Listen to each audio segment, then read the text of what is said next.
Hello students. So today we are going to discuss certain answer writing strategies in this video. जब भी आप कोई descriptive answer लिखते हैं तो कई सारी गलतियां आप लोग करते हैं, कई सारे मिस्टेक्स करते हैं जिनको इसमें वीडियो में डिस्कस किया गया है. So the first is have a pre prepared introduction. जब भी आप कोई आंसर लिखने जाएं तो उसका एक इंट्रोडक्शन, एक बेसिक इंट्रोडक्शन पहले से प्रिपेयर्ड होना चाहिए उस टॉपिक का, उसके अलग अलग कॉम्पोनेंट्स पे. फॉर एग्जांपल, अगर आप एरिस्टोटल के ट्रेजेडी पर आंसर लिखने जा रहे हैं तो ट्रेजेडी की डेफिनेशन आपको क्लियर होनी चाहिए. What is the tragedy? Tragedy के अलग अलग parts, like it is an imitation of an action, it is serious and has certain magnitude, it is complete in itself, it's language is pleasurable and ये एक dramatic form में होता है, narrative form में नहीं होता है.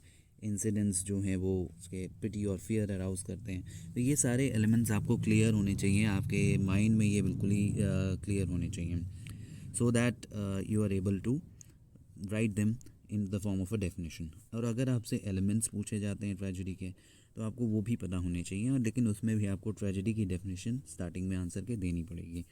सो फॉर एग्जांपल, ट्रेजेडी के बारे में भी आपको एक्सप्लेन करना पड़ेगा कि उसमें एक सिग्निफिकेंट इवेंट होता है जिसका कुछ मैग्नीट्यूड होता है, जिसमें एक प्रोटैगनिस्ट भी होता है जिसका एक पहले तो राइज होगा स्टार्चर में और फिर डाउनफॉल भी होगा. और अगर राइज ऑलरेडी रिजन है कैरेक्टर तो भी उसका डाउनफॉल जो है वो सिग्निफिकेंट होता है. So it's a narrative that is colored with the ideas of fate, of sacrifice, of destiny and duty. ये सारे और मे बी रिस्पॉन्सिबिलिटी और करेज और डिफरेंट आइडियाज़ जो भी उसमें एनमेज्ड होते हैं वो आपको मालूम होने चाहिए.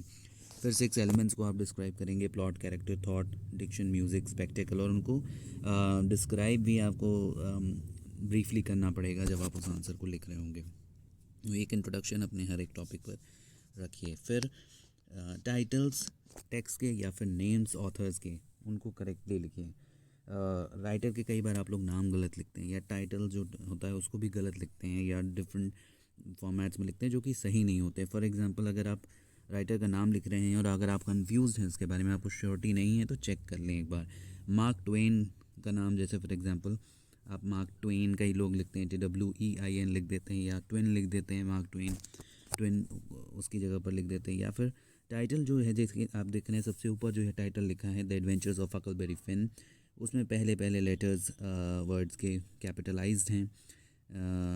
तो वो बहुत इम्पॉर्टेंट है, वो सही भी है फॉर्मेट लिखने का. और अंडरलाइन करा जाता है. कोई भी नॉवल या ड्रामा है उस पर इसी की जगह अगर पोइट्री होगी, कोई पोएम है या ऐसे है, तो उसको हम इन्वर्टेड कॉमास में लिखेंगे. फिर अगर आप नीचे के दो ऑप्शंस देखेंगे यहाँ पर, तो the adventures of Huckleberry Finn जैसे ये लिखा गया है वो सेकंड नंबर पे वो गलत है, इसलिए क्योंकि हकलबेरी फिन का टाइटल H और F कैपिटलाइज नहीं है, जो कि कई लोग करते हैं. फर्स्ट लेटर तो कैपिटलाइज कर देते हैं बट उसके बाद वालों में नहीं करते, जैसा कि थर्ड एग्जांपल दिया है लास्ट में, जो कि अंडरलाइंड भी नहीं है. तो ये सब गलतियाँ नहीं करनी है, आपको प्रॉपरली टेक्स्ट और राइटर्स के नाम को मेंशन करना है. फिर सिंपल समरीज़ ना लिखें. फॉर एग्जांपल, अगर आपसे एक क्वेश्चन पूछा गया, ये बहुत बड़ा पॉइंट है जो कि बहुत लोग गलत करते हैं. अगर आपसे पूछा गया है थीम ऑफ इल्यूजन्स पे कमेंट करें द ग्लास मेनेजरी में, जो कि प्ले है टेनेसी विलियम्स का, तो लोग जनरली क्या लिखेंगे, जो कि पहला एग्जांपल यहाँ पे दिखाया गया है जिसको क्रॉस भी किया गया है बाद में, क्योंकि ये गलत तरीका है लिखने का. ये एक सिंपल समरी है, ये आंसर नहीं है. क्रिटिकल आंसर्स आर डिफरेंट, जो कि नीचे जो एग्जाम्पल दिया गया है वो है. So glass menagerie is a memory play, वो लिख के फिर protagonist is Tom Wingfield, he lives in an apartment with his mother and sister, and Amanda worries about the future of her daughter and she suffers with limp.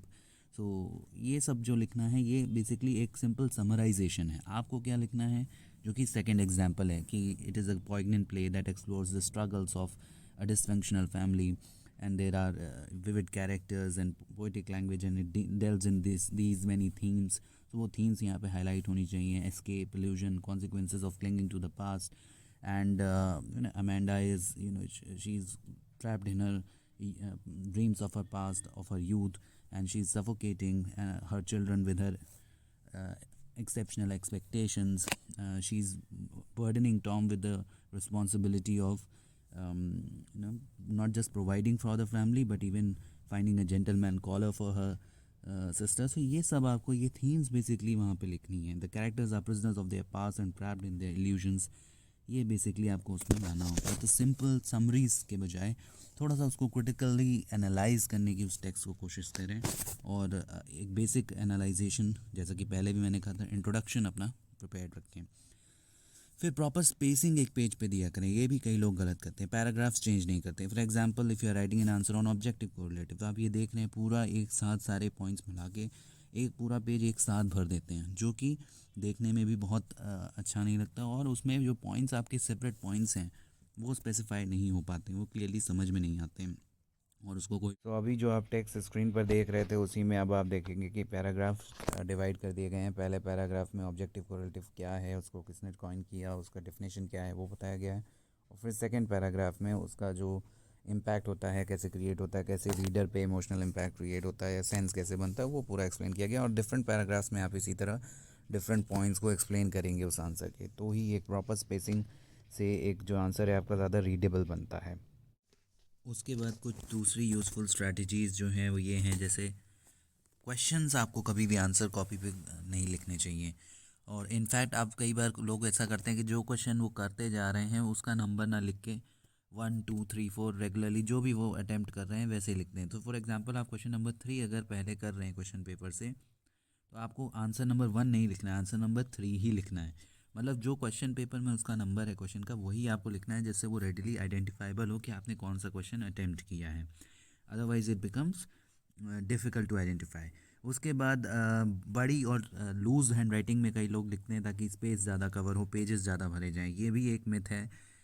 Pages fill करने से आपको number बिल्कुल नहीं मिलेंगे। इसका मतलब ये नहीं है कि आपको आपको आपके आंसर की एक लेंथ नहीं होनी चाहिए। Of course it should be around 3 4 pages, but it should have good content as well. So unnecessarily अगर आप स्पेस भरेंगे तो उससे आपको मार्क्स नहीं मिलेंगे।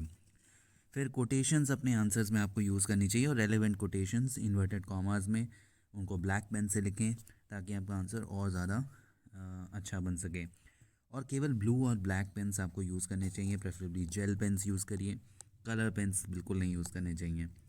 ये आर्ट एग्ज़ाम नहीं है, तो that is why don't use colour pens. Then एक थीमेटिक इंट्रोडक्शन, जैसा कि पहले भी आपको बताया गया है, वो टॉपिक्स पे जो भी आपको अटेम्प्ट करने हैं उन पे आपको बना के रखना चाहिए, और फिर कंटिन्यू करते जाना चाहिए according to whatever the question is asking you. तो एक प्रॉपर कंक्लूजन भी आपको बाद में देना चाहिए, जिससे कि आंसर जो है और जो क्वेश्चन आपसे पूछा गया है वो पूरी तरह जस्टिफाई हो सके। फिर सेम बातों को रिपीट नहीं करते रहना है, सेम पॉइंट्स को रिपीट नहीं करना है ताकि स्पेस आप फिल कर सकें, ये भी नहीं करना है। और बहुत वाइड मार्जिन्स नहीं बनाने हैं। सर्टेनली राइट साइड पे कई बार लोग बहुत वाइड मार्जिन बना देते हैं, तो ऐसा नहीं करना है, क्योंकि इससे भी वो क्लियरली पता चल जाता है कि आप स्पेस ऑक्यूपाई करने की कोशिश कर रहे हैं। नीटली लिखिए, लेजिबली लिखिए, मीडियम साइज़ राइटिंग में, ना बहुत बड़ी ना छोटी, जिससे आपका जो आपकी लैंग्वेज है वो क्लियरली समझ में आए। और अनटिल स्पेसिफिकली आपसे क्वेश्चन में पूछा नहीं गया है कुछ पॉइंट वाइज आंसर, आपको पॉइंट्स में नहीं लिखना होता है, पैराग्राफ्स में लिखना होता है। चेंज करके जो भी आप नेक्स्ट पॉइंट रेज कर रहे हैं उसको डिफरेंट पैराग्राफ में करिए। फिर एज़ फार एज़ पॉसिबल एक पर्टिकुलर ऑर्डर में आपको क्वेश्चंस अटेम्प्ट करने चाहिए, चाहे आप बिगनिंग से एंड तक करें, चाहे एंड से बिगनिंग तक करें। और अगर वो भी आप नहीं कर पा रहे हैं तो एक सेक्शन के क्वेश्चंस एटलीस्ट एक जगह पर आप करें। फॉर एग्जांपल अगर सेक्शन बी में क्वेश्चन नंबर 6 to 9 है और आप 6 और 9 को अटेम्प्ट कर रहे हैं, या 7 और 9 को अटेम्प्ट कर रहे हैं, तो एक जगह पर एक साथ करें। और अगर नहीं उस समय पर आप उसको कर पा रहे हैं तो उसके लिए एक स्पेस कुछ छोड़ दें, 3 4 पेजेस, और उसको बाद में अटेम्प्ट करें, जिससे कि एक ऑर्डर जो है वो बना रहता है आपके आंसरिंग में, और वो ज़्यादा रीडेबल भी लगता है। और आंसर्स जो आपको अच्छे से आते हैं, जो क्वेश्चंस आप अटेम्प्ट कर सकते हैं इजीली, उनको सबसे पहले करें, जिससे कि आपके आंसर ज़्यादा रीडेबिलिटी उनकी बने। और इन केस आपकी लैंग्वेज वीक है तो उसको आंसर को, एक बेसिक आंसर आप हर एक टॉपिक पर प्रिपेयर कर लें और उसको याद कर लें, जिससे कि आप अपनी मिस्टेक्स भी अवॉइड कर पाएंगे और आपकी लैंग्वेज स्किल्स भी इसी तरह डेवलप होती हैं। तो ये सब कुछ स्ट्रैटेजीज़ हैं जो आपको फॉलो करनी चाहिए। आई होप आपके एग्ज़ाम्स बहुत अच्छे हों, and wish you all the best and perform well. Good luck.